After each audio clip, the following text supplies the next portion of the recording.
तो स्टूडेंट अब हम देख लेते हैं आगे मिडिल पोर्शन में शियर एनफोर्समेंट हम किस तरीके से प्रोवाइड करेंगे। ओके, हमने सपोर्ट पर देख लिया जो 6 से mm दूरी तक था, उस पर देख लिया। अब हम मिडिल पोर्शन पर बात करेंगे। कहाँ पर बात करेंगे? मिडिल पोर्शन पर। ठीक है, मिडिल पोर्शन के लिए आप शियर फोर्स डायग्राम बना लेते हैं सबसे पहले। ठीक है, मिडिल पोर्शन। ठीक है, हमने सपोर्ट से 600 mm दूरी तक, क्या है, 600 mm दूरी तक हमने शियर फोर्स के लिए शियर एनफोर्समेंट निकाल दिया। अब हमें मिडिल पोर्शन के लिए निकालना है। ठीक है, दोनों तरफ से सपोर्ट से 600 mm दूरी तक हम कैलकुलेट कर चुके हैं। ओके, अब जो निकालेंगे अब उतने के लिए निकालेंगे। ठीक है, यहाँ पर शियर फोर्स की वैल्यू जो सपोर्ट पर हमारी कितनी थी, सपोर्ट की जो दे रखी थी शुरू में हमने कैलकुलेट की थी, ये थी हमारी 13130 500 न्यूटन। ओके, सपोर्ट पर। ठीक है, निकालनी है आपको व्यू मनोई। ठीक है, इसको हम BC कह रहे हैं, ये निकालनी है इतने पोर्शन के लिए, क्योंकि ये पूरा इतना मिडिल पोर्शन है। ठीक है, और टोटल लेंथ दे रखी थी 6 मीटर, तो आधा कितना हो गया, 3 मीटर। ठीक है, तो 300 mm आधा हो गया। ठीक है, ये 600 mm दे रखा है, तो ये कितना हो गया, 2400 mm। ठीक है, तो निकाल देते हैं BC की वैल्यू, ये अपॉन टोटल लेंथ और BC अपॉन 2400। ओके, तो निकालेंगे 130 500 डिवाइड बाई ये upon total length similar triangle से। ठीक है, 3000 डिवाइड बाई BC अपॉन 2400। ठीक है, 2400। BC की वैल्यू कैलकुलेट कर लेते हैं यहाँ से। तो BC बराबर कितना आया, कैलकुलेट कर लेते हैं। तो BC बराबर हमारा आया यहाँ पर 1010440। ठीक है, इतना वैल्यू हमारा किसका आया, BC का आया। ठीक है, न्यूटन। ओके, अब ठीक है, ये हमारा BC का वैल्यू आया यहाँ पर। ठीक है, तो हमने क्या है, सिमिलर ट्रायंगल से ये वैल्यू फाइंड कर ली। मिडिल पोर्शन में हम क्या देख रहे हैं, शियर एनफोर्समेंट देख रहे हैं। ठीक है, अब मिडिल पोर्शन में सबसे पहले हम क्या ज्ञात करेंगे, टाउ भी ज्ञात करेंगे। ठीक है, BC से हम टाउ भी ज्ञात करेंगे, टाउ C ज्ञात करेंगे, परसेंटेज ऑफ रेनफोर्समेंट ज्ञात करेंगे। ओके, तो देख लेते हैं, टाउ B की वैल्यू कैलकुलेट करते हैं और परसेंटेज ऑफ स्टील की वैल्यू कैलकुलेट करते हैं। ठीक है, टाउ B की वैल्यू हमने कितना देखा था, टाउ B की जो वैल्यू थी, टाउ B की वैल्यू को हमने पहले ही कैलकुलेट कर रखा था, तो 0.87 न्यूटन पर mm² हमारे पास में टाउ B की वैल्यू थी। ठीक है, परसेंटेज ऑफ रेनफोर्समेंट निकाल देते हैं, AST गुणा 100 divide by V into D। Okay, AST की वैल्यू दे रखी है, हम निकालेंगे AST बराबर मिडिल पोर्शन में कितनी सरिया थी, 5 सरिया थी, और 2 सरिया हमने बेंट अप कर दी थी, तो यहाँ पर 3 सरिया थी। तो 5 सरिया के लिए निकालेंगे 5 इंटू 5/4 इंटू 25 का स्क्वायर। ओके, तो AST की वैल्यू हमारा आया, AST की वैल्यू कैलकुलेट कर लेते हैं कि 5 इंटू पाई इंटू 25 का स्क्वायर।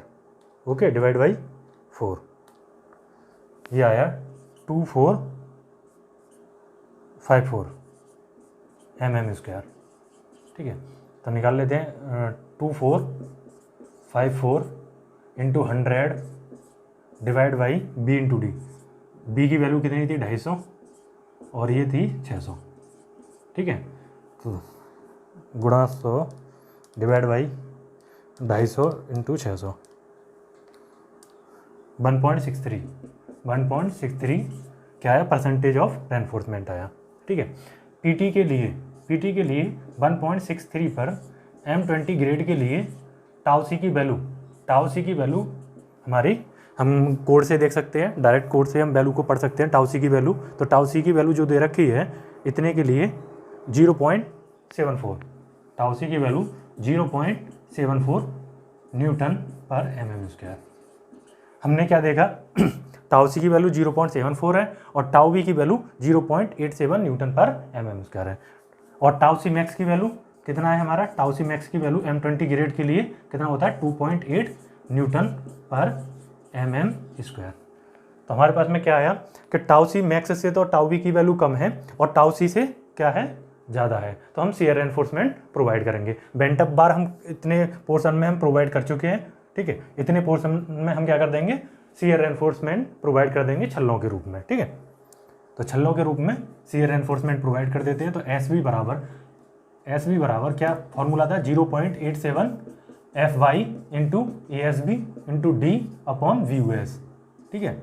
VUS क्या नेट शियर फोर्स, तो नेट शियर फोर्स और कैलकुलेट कर लेते हैं। VUS बराबर, ठीक है, जो टोटल था फोर्स हमारे पास में कितना था VU और माइनस VC, ठीक है। VU हमारे पास में तेरा 130,500 माइनस 130,500 माइनस के 2400 अभी जो निकाला है ये यहाँ तक वैल्यू है। हमें ये पूरा चाहिए शियर फोर्स का वैल्यू, नेट शियर फोर्स, जिसके लिए हम क्या कर रहे हैं डिजाइन कर रहे हैं, ठीक है।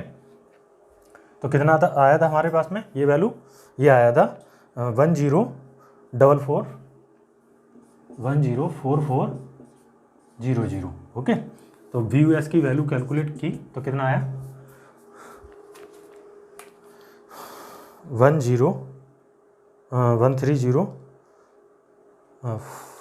माइनस 104,400, ये आया 26,100, ठीक है, न्यूटन।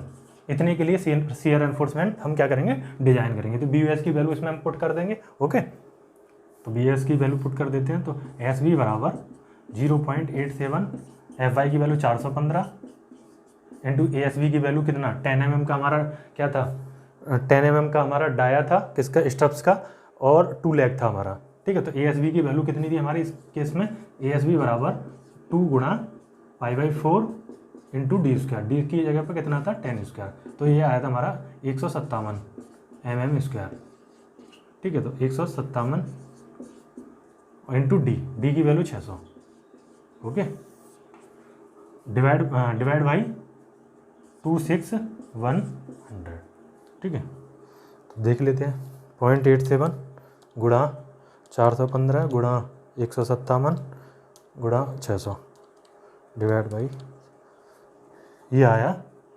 1303 mm स्पेसिंग आई SB की वैल्यू, ठीक है। चेक कर लेते हैं, ठीक है, 1303 mm, ठीक है। अब ये हमारा पास में क्या था, पहला क्राइटेरिया था जब हम वर्टिकल स्टेप्स के रूप में शियर एनफोर्समेंट प्रोवाइड कर रहे हैं। सेकंड क्या रहता है हमारा 0.75 डी की 0.75 और डी की वैल्यू कितना है 600, ठीक है।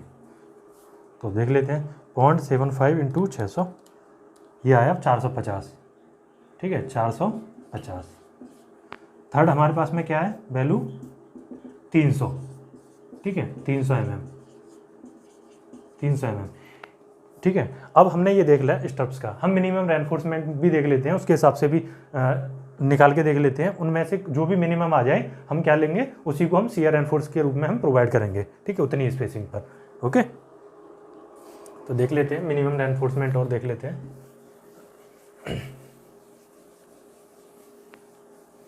तो SB की वैल्यू मिनिमम रेनफोर्समेंट के लिए, ठीक है, मिनिमम रेनफोर्समेंट के लिए, ठीक है, मिनिमम रेनफोर्समेंट, ठीक है। तो कितना होता है SB का वैल्यू, SB का वैल्यू बराबर 0.87 FY इंटू ASB, ठीक है, ASB upon 0.4 into B, okay. तो 0.87 415, ASB की वैल्यू 157 और डिवाइड बाई 0.4 इंटू V 250, ठीक है। निकालो कितना वैल्यू आया, कैलकुलेट करो। 0.87 गुणा 415 गुणा 157 डिवाइड बाई 0.4 गुणा 250, ये आया 567 mm। तो इन चारों में से कितना मिनिमम है 300 mm मिनिमम है। तो इतना हम सेंटर टू सेंटर स्पेसिंग पर क्या कर देंगे, शियर एनफोर्समेंट प्रोवाइड कर देंगे। हम अगर हम बीम का एक डायग्राम बनाएं तो हम सेंटर में जो हमारे पास में ये बेंट अप किया था बारों को यहाँ पर, ठीक है, तो इतने पर भी हम 300 के, अभी हमने देखा था जो बेंट अप किया था वहाँ तक भी हमने 300 की स्पेसिंग पर बार डाली थी, और आगे भी हम जो मिडिल पोर्शन है तो मिडिल पोर्शन में भी हम क्या डालेंगे, 300 mm की स्पेसिंग पर ही स्टब्स डाल देंगे। ओके, तो इस तरीके से हमारा ये बीम डिजाइन हो जाएगा। ठीक है, शियर एनफोर्समेंट के लिए तो हमने देखा, सपोर्ट के पास भी देख लिया और हमने मिडिल में भी देख लिया तो किस तरीके से हम शियर एनफोर्समेंट देते हैं। अगर हमारा कम आ जाता तो हम कम पे दे देते, अगर ज़्यादा आ जाता तो ज़्यादा दे देते। ठीक है, तो मिनिमम कम से कम 300 mm रखते हैं। ठीक है, और अब मैक्सिमम मतलब जो इनमें से आ जाए वो मिनिमम रखते हैं। तो यहाँ पर हो सकता है कि जो छल्लों का जो है 300 mm आ जाता और सपोर्ट के पास में कम दे देते, तब हमारा इस तरीके से डिज़ाइन हो सकता था, बट हमने दोनों केसों को देख लिया है। ठीक है, तो शियर एनफोर्समेंट में अब हम इतना ही देखेंगे, इसके बाद में बात करेंगे डेवलपमेंट लेंथ के बारे में। ओके, तो डेवलपमेंट लेंथ जो बचा है, हुक लेंथ क्या होती है, उन चीज़ों के बारे में कंप्लीट करने के बाद में ये चैप्टर कंप्लीट कर देंगे हम, 4th चैप्टर। ओके, ठीक है, थैंक यू।